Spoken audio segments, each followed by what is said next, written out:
तिथं तो पॅच आलाय, म्हणजे ज्यावेळेस हा आहे का याच्या पुढं कुठेतरी म्हणजे असं जंगल होतं आणि इथंच गाडी लावून पुढं त्यावेळेस म्हणजे एकदम पहिल्यांदा आलो होतो, ऑगस्टमध्ये आलो होतो त्यावेळेस दरड कोसळली होती इथं म्हणजे पुढच्या बाजूला. मग गाडी अशीच थोडीशी आतमध्ये लावली होती आणि इथंही असं थोडंसं जंगल टाईप आहे आणि पाणी जास्त भरतं इथं, म्हणजे असं पाणी वाहून जात नाही, थांबतं असं थोडंसं स्टेबल, म्हणजे असं काही पाणी असं गुडघ्या एवढं किंवा ह्याच्या एवढं होत नाही, पण असं दलदल तयार झाल्यासारखं या भागात होतं. इथंच कुठेतरी गाडी लावली होती, म्हणजे याच बाजूला कुठेतरी गाडी लावली होती आणि नंतर जाताना गाडी काढली आणि अशी चालवत नाही लागलं तर मागचं चाक असं जवळपास कोपरा एवढं असं म्हणजे निम्म चाक खाली गेलं होतं, असं चिखलात रुतलं होतं. त्यावेळेस बरेच जण होते त्याच्यामुळं सोबत असे होते, त्याच्यामुळं उचलून गाडी बाजूला ठेवून मग पुढं नेली. आणि रात्री जरा उशीर झाला होता, संडे होता, त्याच्यामुळं गर्दी होतीच लोकांची. हा मागं गेलेला तोच पॅच होता, हा तिथंच अडकली होती गाडी.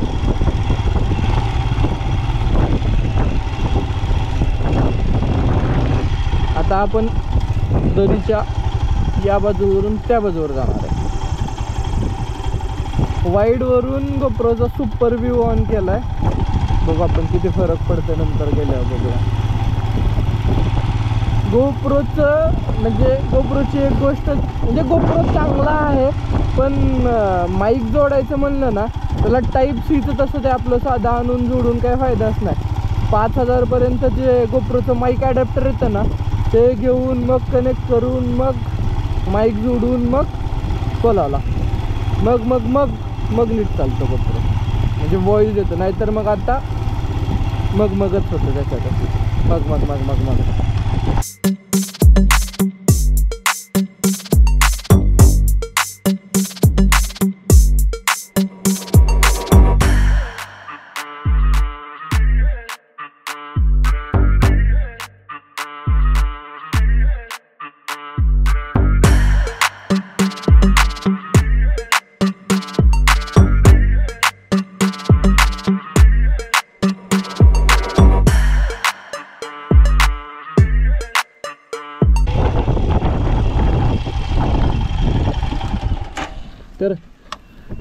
तर मी जो कातळदार जिथून दिसतो तो स्पॉट म्हणत होतो तो हा. इथून मी तुम्हाला तिथं खाली जाऊन दाखवतो कातळदारचा स्पॉट कसा दिसतो. तर हा जो स्पॉट आहे ना इथून हा कातळदार वॉटरफॉल पडतो. याचा पावसाळ्यातला व्हिडिओ तो मी टाकेल याच्या सोबतच, म्हणजे ट्रान्झिशन मध्ये.